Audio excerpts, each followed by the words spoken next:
So I'm inviting to the stage our next speaker, RENOS PAPADOPOULOS, who will speak in English. RENOS is professor of analytical psychology and the director of the Center for Trauma, Asylum and Refugees at the University of Essex. And he is a member of many organizations that deal with human rights, traditional justice, conflict resolutions. He is a practicing psychotherapist and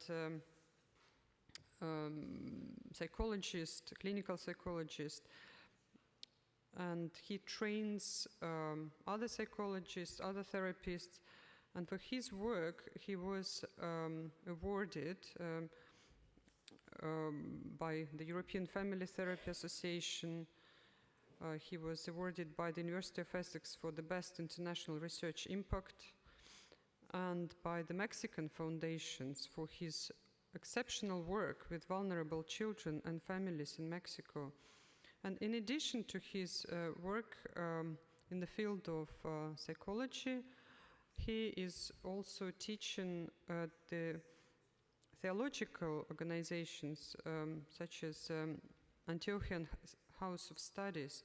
So he was appointed professor of psychology and Christian ministry, and he teaches a PhD program in Orthodox studies. So RENOS, your paper, the title is here, Metanoia from a Psychological and Orthodox Perspectives. So the floor is yours.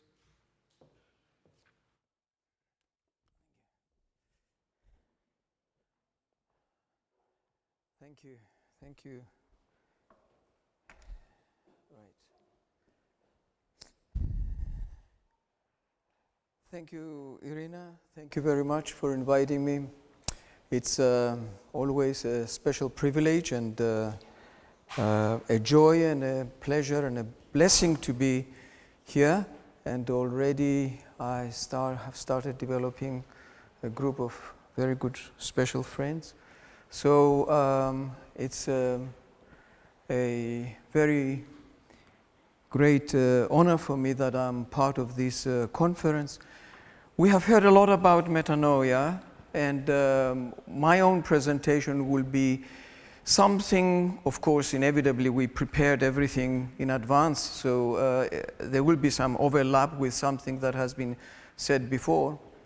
What I intend to do is share with you some thoughts and ideas and reflections about the theme of metanoia from a wider perspective, and then I will zoom in to something more specific.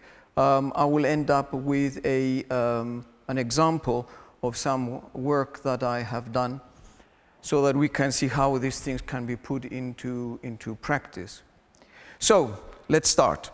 Let's get this. So all of us know that metanoia, by the way, I will be using the Greek, being Greek, I will be using the Greek pronunciation metanoia rather than metanoia. Okay, right. Metanoia is, of course, after the nous, right? So this is nous, and this is in Greek. So it's meta of nous. So metanoeo, metanoo, it means to perceive afterwards. This is the key thing of the meaning of metanoia. And essentially it refers to an afterthought, a hindsight, when we think after about something. And that's why it becomes connected with the idea of repentance. But also, for example, in Greek, metanoia is also a prostration, when you prostrate in front of somebody.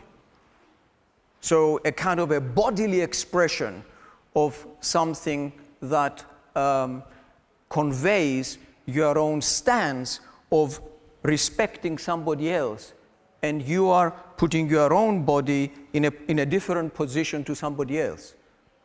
We'll come back to that. So it's an interesting thing to remember that metanoia is not just simply about the nous, which we'll discuss it, what it means. You know, usually it's connected with noetic, with intellect, but also involves the actual body.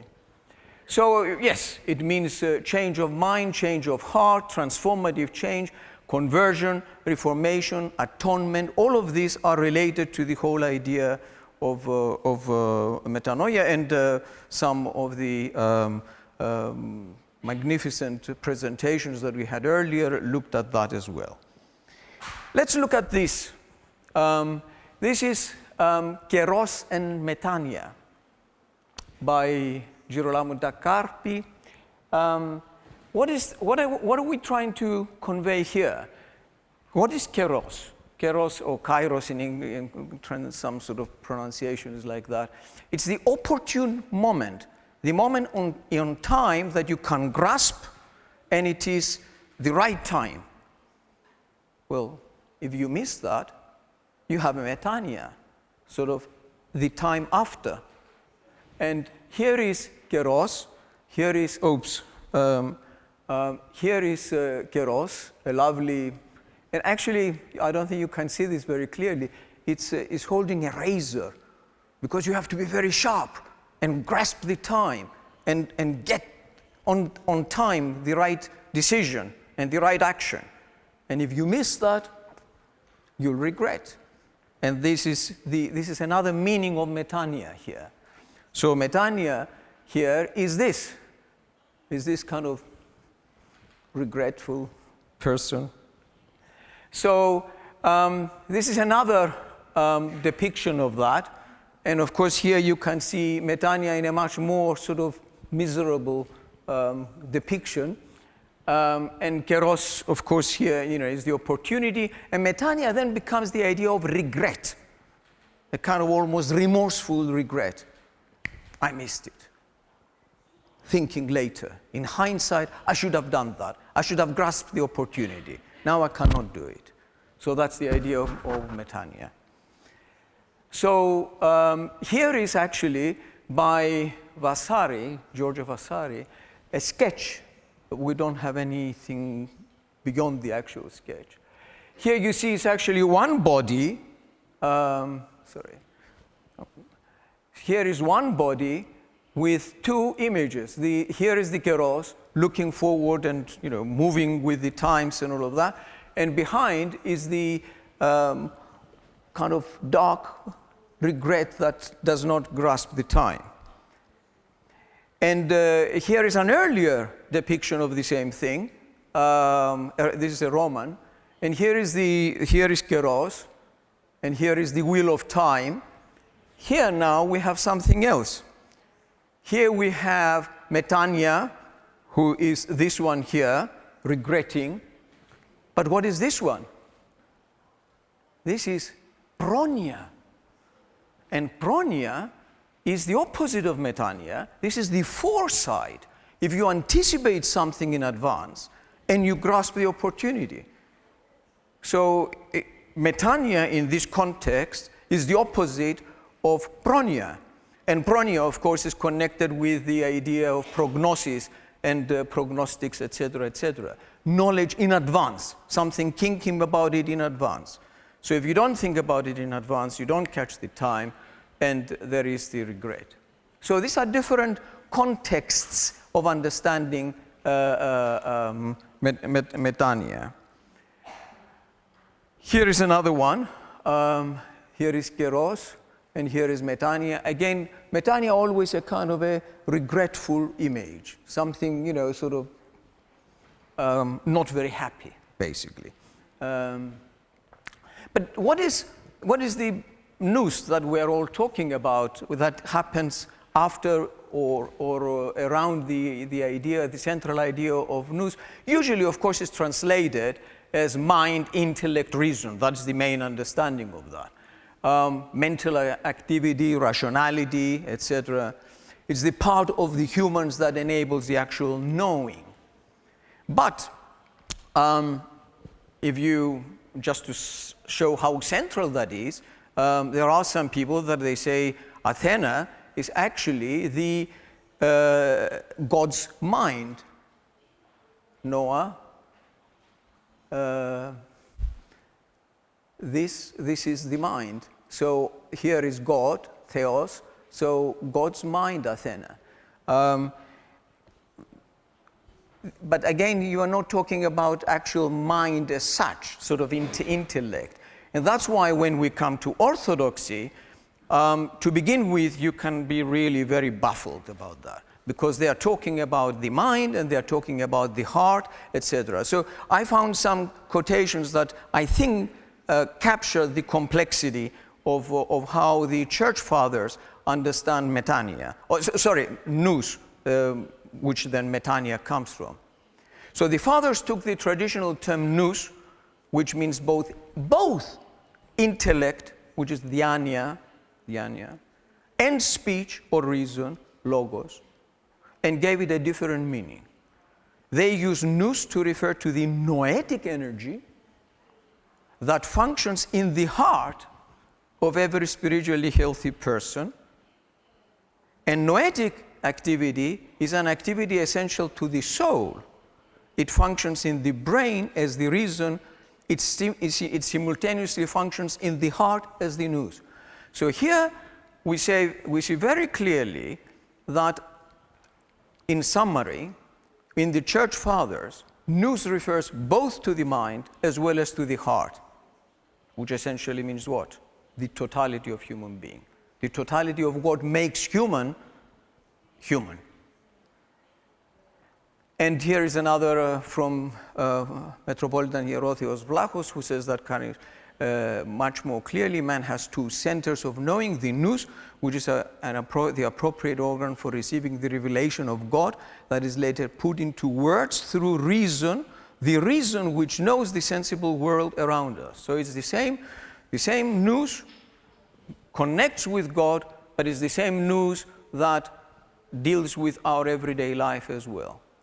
So here we see some remarkable kind of unity that can be quite confusing in some way, unless we grasp it. Now, of course, there isn't much time to go into detail, but here we can actually understand why the historical development of that, because, as you know, church fathers used to use a lot of the earlier ancient Greek philosophers, and that's why they're making a mixture of different perspectives. Now, Metanoia also exists in rhetoric, in the way that we express our language. And overall, Metanoia there refers to a kind of an improvement, a correction, when you recall something or you want to emphasize something.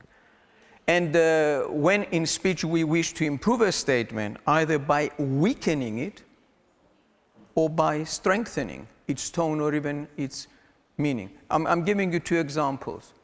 For example, if we say, what he did made me wanting to go and smash everything up, burn his house down, just to say to him that he should not do it again. So here you start with something really very, very strong, but then you come to something mild. So in a sense, the sentence conveys a kind of a change of mind, a metanoia, a rhetoric metanoia of changing the tone from that very strong to something smaller, weaker in tone. But in effect, because you couple the two, then you convey your meaning in a stronger way. And you can do the opposite. I had doubts as to whether I should believe him entirely. I never believe anything he ever says. In other words, to begin with, it's a kind of a small doubt, but then sort of, boom, I never believe anything he ever says. So that is a strengthening. This is an expression of metanoia in rhetoric. In psychology, not many people use the actual word metanoia, although a lot of psychologists convey similar types of inner or whatever, substantial forms of transformation. The main one that actually used the word metanoia is Carl Gustav Jung. And he used it in two contexts. He doesn't use it very often in his writings, but he uses it in two contexts. One is the radical transformation that psychosis generates, and that is, we don't want to sort of go into talking about Jung now, but it was fairly radical, at early 1900s, talking that psychotic people, in effect, are experiencing some sort of existential crisis, some kind of redefinition of themselves. Their whole reality changes. And Jung, in effect, saw there some kind of positive potentiality there. And he uses the word metanoia in relation to that, and of course in relation to what psychotherapy can develop with psychotic patients. Absolutely revolutionary for that time. I mean, even today, how many hospitals bother to do any kind of psychotherapeutic work with psychotics? Usually is exclusively through medication. R.D. Laing, one of the main, certainly in the English context, theorists, also from the Tavistock Clinic, from the movement of anti-psychiatry in the 60s, borrowed the term metanoia from Jung, because he also worked with psychotics, and he also wanted to convey that we should not just simply see that as a degeneration, but we should see it as a kind of a potential crucial phase of transformation for people. And those of you who know about his work and his whole movement and all of that, you know that he set up actually some sort of therapeutic communities where there was no medication and people supported each other to deal with the crisis that people were experiencing once their whole world was upside down, in effect. Yeah.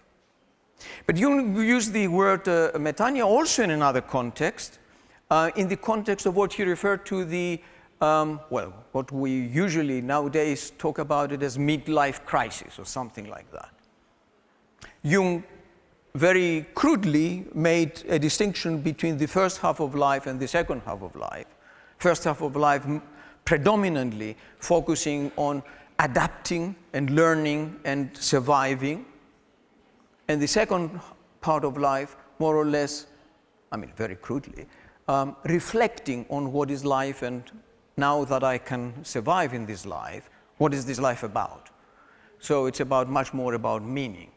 And he says that that particular time is a critical one, for it marks the beginning of the second half of life, when a metanoia, a mental transformation, not infrequently occurs. In other words, it happens very often. Yeah. So that is about psychology. Now, it's interesting that if, I find this really quite useful, maybe a kind of a rhetorical play of words, but it's quite an interesting concept of how we understand metanoia in terms of these transformations. St. John Damascene of Damascus defines it like this. This is my clumsy English translation from Greek. Metanoia means a return from a state of being away from one's nature. You are away from your nature, so you return to a state of being in harmony with one's nature. So if you leave your own nature and you are away from your own nature, you return. And not only that, moving towards the direction of becoming beyond one's nature.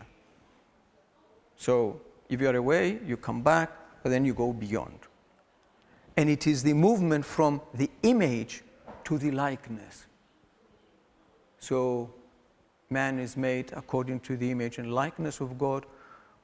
So to begin with, we return to the image of God, but then we move further to become with the likeness of God. In Greek, it's interesting because it is παράφυση, against nature, κατάφυση, according to the nature, υπερφύση, beyond the nature. So it's a very interesting, and I think it encapsulates very clearly this complexity of metanoia. But many speakers asked this question in a different way. What is metanoia about?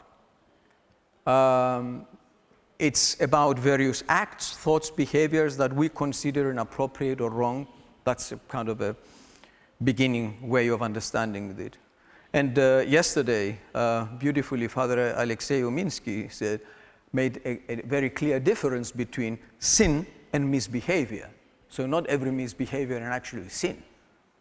We need to distinguish between the two. And that is a very useful distinction. But that's a distinction that helps us to understand many other distinctions. Not anything wrong is just metanoia about. So I'm interested in the idea of sin according to the Greek meaning of amartia, which is missing the target.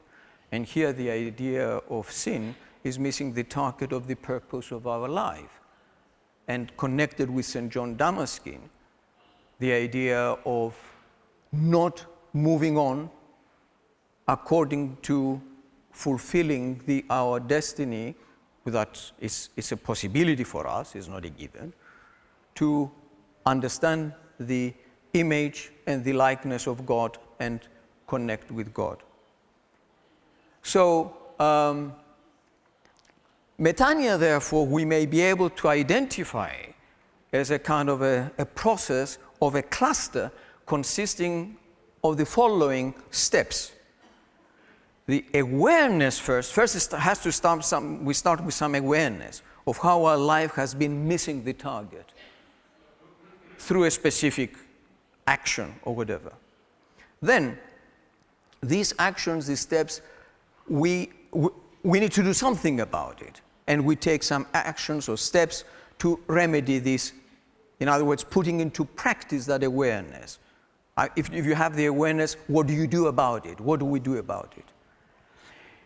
And then all the kind of feelings, the cluster of so many feelings there, regret, shame, despair, and so many other things, despondency or whatever it can be around that accompany this process, this awareness that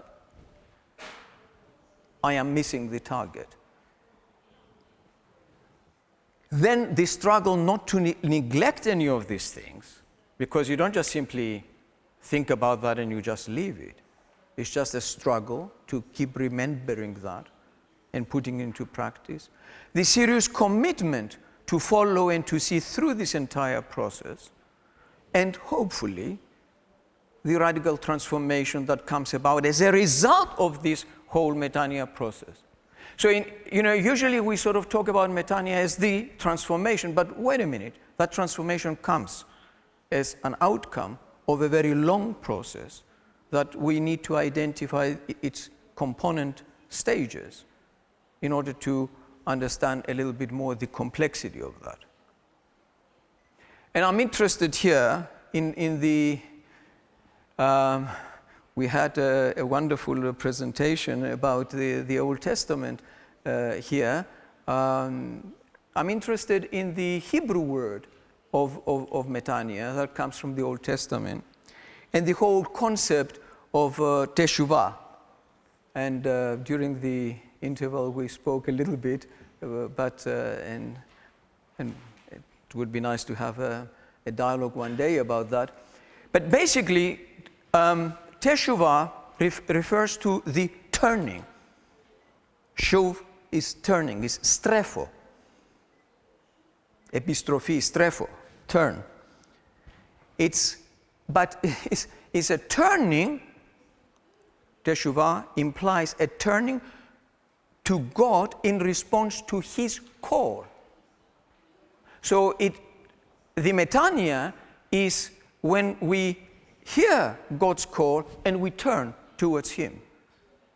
So it's our response to God's call. He's calling us and we are turning. I like this. That's quite an interesting image. And it conveys something really quite important.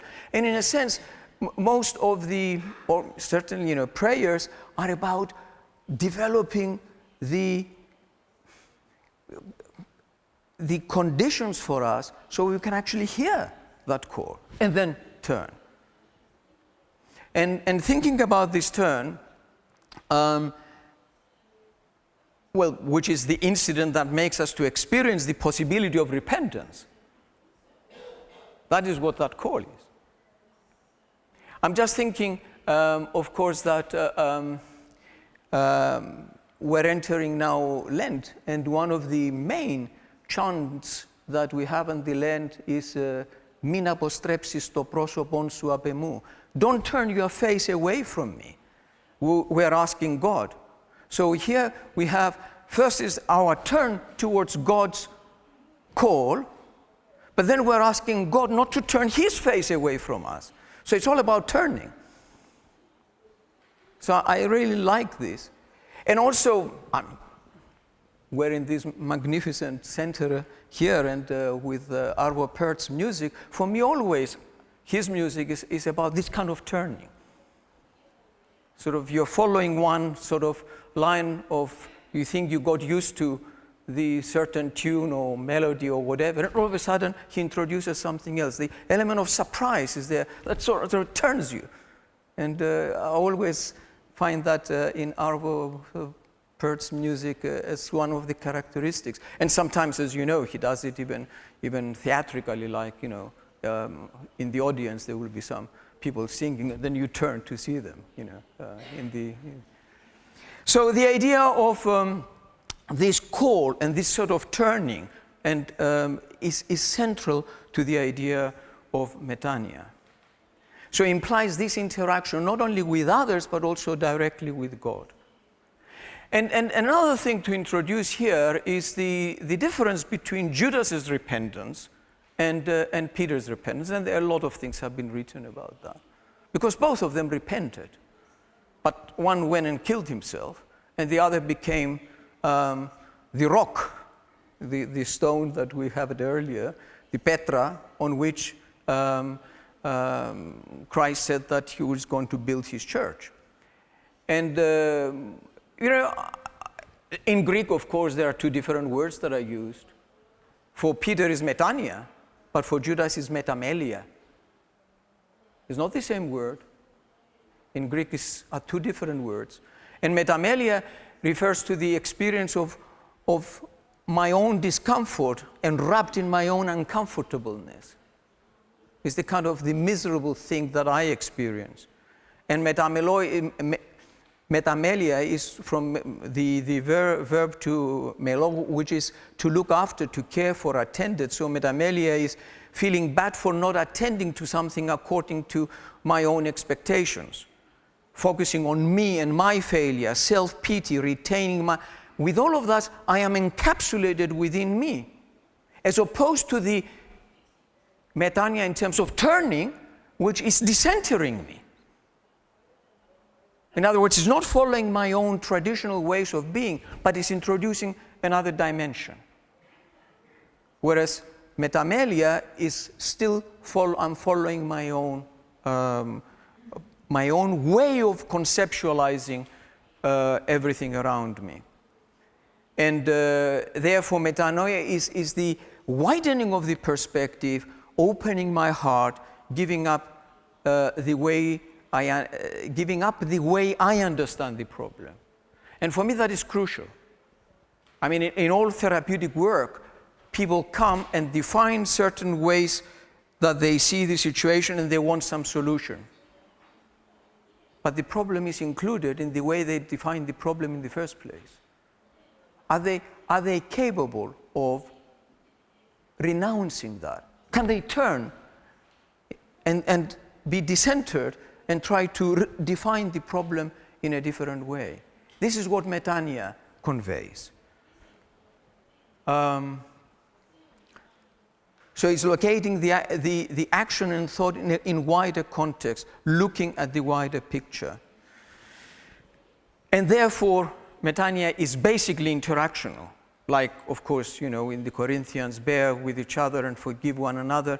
If any of you has a grievance against someone, forgive as the Lord forgave you. So here we have not only the conflicts among people, but we have the connection we have the connection with somebody wider, putting the context something wider.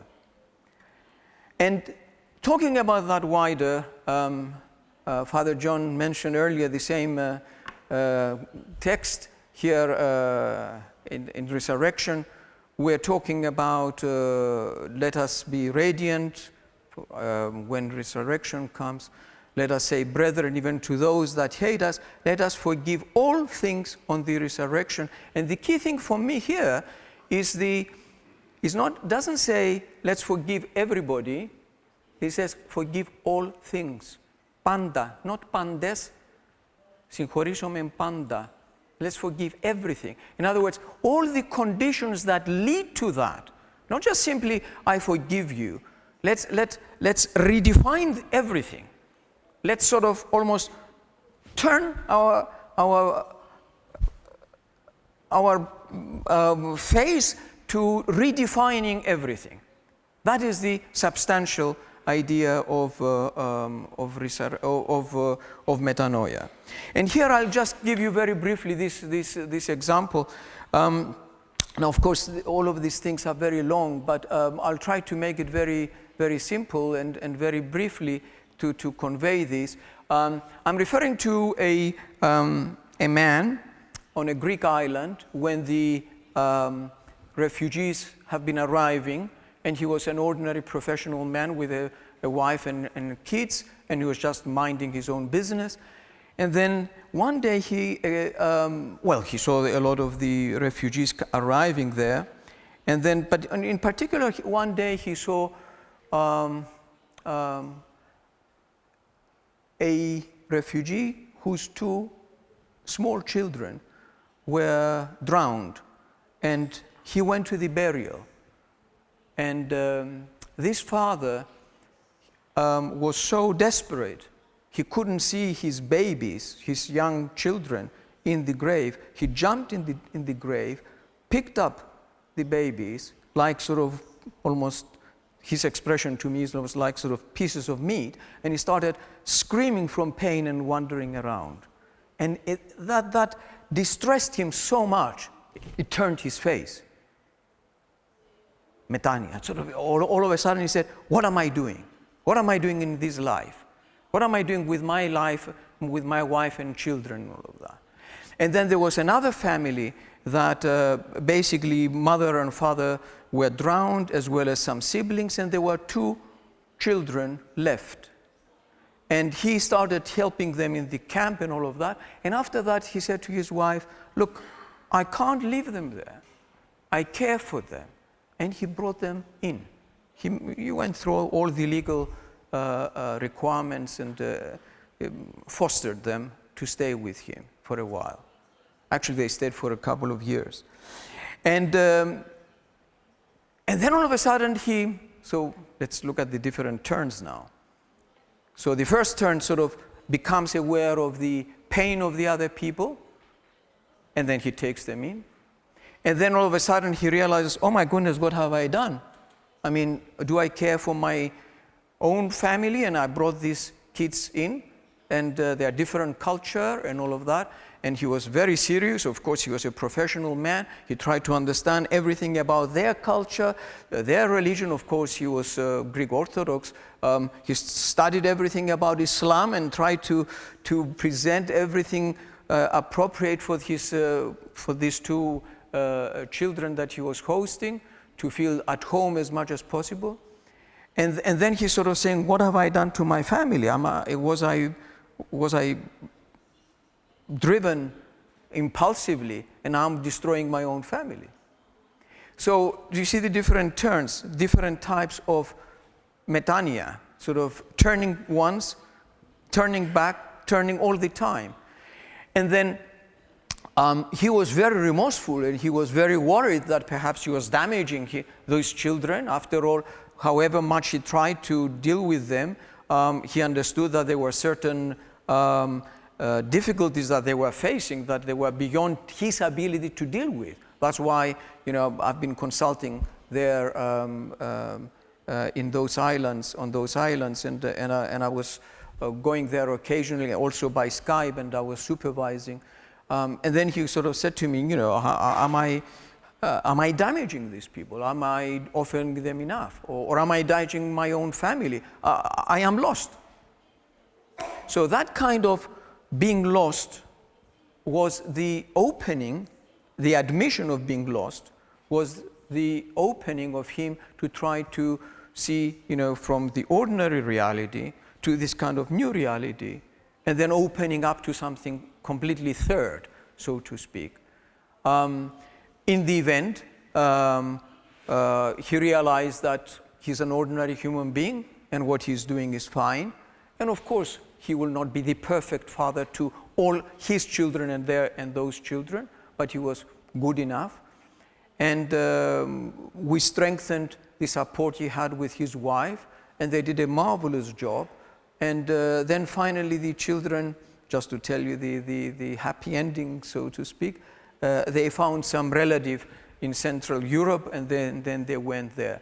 But these are examples of how life introduces so many different situations where we need to turn ourselves and move away from what we accept the ordinary reality. And then that possibility is really crucial because it can go any kind of direction. It can be our destruction, or it can be a proper metanoia. And of course, without me interfering in any way, the man started also connecting with some spirituality that he never had before. And that opened up his world, not only for himself, but also for his family. The time is very short. We have a workshop tomorrow. We can continue other things, but thank you very much for listening to me. Thank you.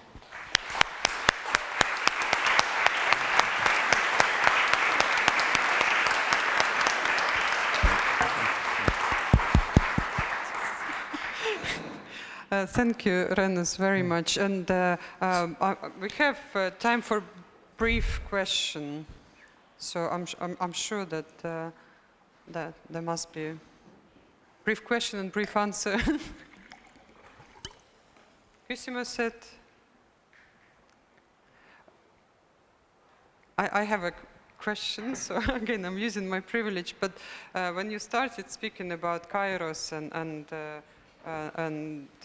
Metanoia in the European art, which is the Greek ancient representation of Metanoia. So, and then you moved to the Orthodox perspective or Christian perspective. So I'm just curious where is Kairos in this Orthodox perspective? So where is Kairos? What is Kairos? Yeah. Who is Kairos? I don't know. Yeah. Well, I suppose the awareness of yes, a very good question. Thank you. The awareness that actually at every minute there is a possibility for us to turn to God and to open up and to redefine ourselves, etc. That's why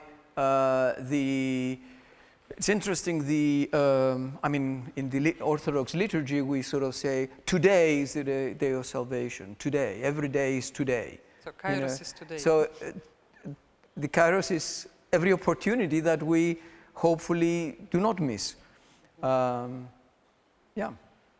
Thank you very much. Yeah. Any questions?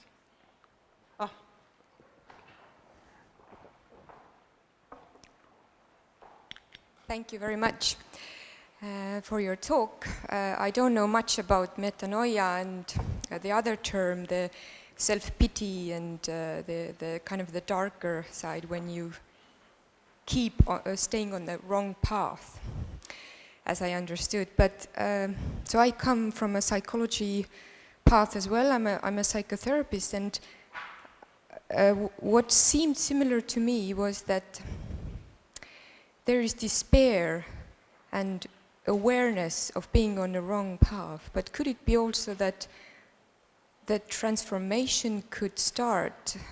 there has to be somehow love in it, forgiveness, and that allows to look safely on the wrongdoings and change. It gives courage. Absolutely, thank you very much. Of course, of course. And the key words, of course, always that come to mind in this sort of situation are those of St. Siluan, who talks about keep thy mind in hell and despair not. In other words, not delude ourselves about the difficulties that we face in whatever way, but put that in the wider context. And the wider context is that we are part of creation. We are part of, look at the wider picture. Even in family therapy, people zoom into specific problems that they have with each other. But even if they're just widening the picture in any wider context is useful. In other words, look at the other person in their totality. Look at their own relationship in the wider totality, where they can see many other characteristics, many other things that they have together, etc. And then again is the question of proportion and the tension between these different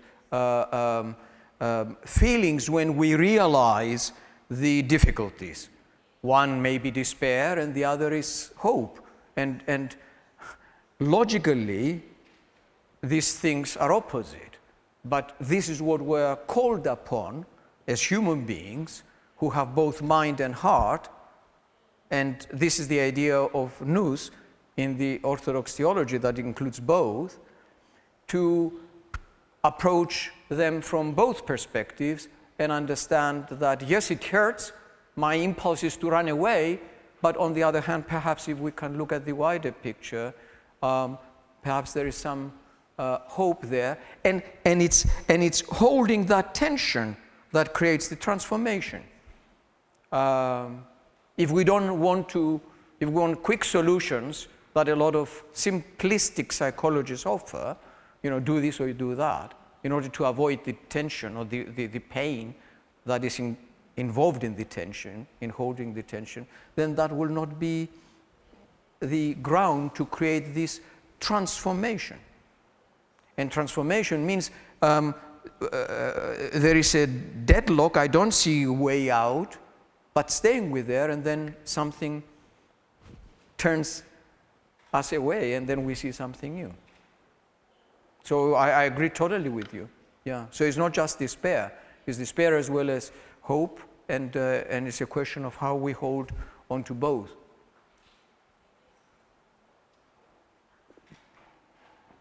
Thank you, RENOS. If it's very brief. Because we're running a bit out of time. As far as I understood, you directly deal with the refugees in your practice. Yes. And then it means that they come from different cultures and different Correct. religions. And does it make it more difficult compared to Orthodox people to deal with them and to find common cultural, terms, language, and how it works with people from different religions? Yeah. Very, very good question. My quick answer is no. When one works with human beings in pain, you don't go there with your own insignia and you say, I belong to this school or I belong to I have my own beliefs. You open your heart to connect with human pain, and human pain is human pain. So there is no. You need to know some basic, very, very basic rules of some different religions, etc., not to make any gross mistake. But apart from that, you just open up your heart, and they. I've been working in this field for so many years. Not a single person asked me that I remember that it mattered. Possibly somebody did, but I don't remember whether I am.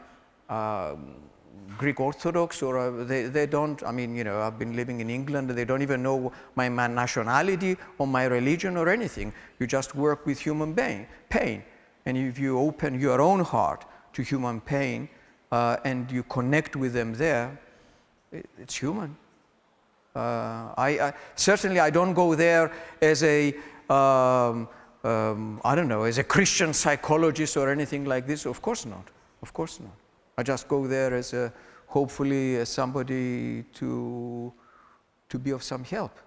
And if we don't see that with some humility and for the privilege we have, that at this critical time in their lives, we are there to help them, and we go there without techniques to fix them, we're not going to do anything. So it doesn't, yeah, thank you, but thank you, a very good question. Yeah. Thank you, RENOS, thank you.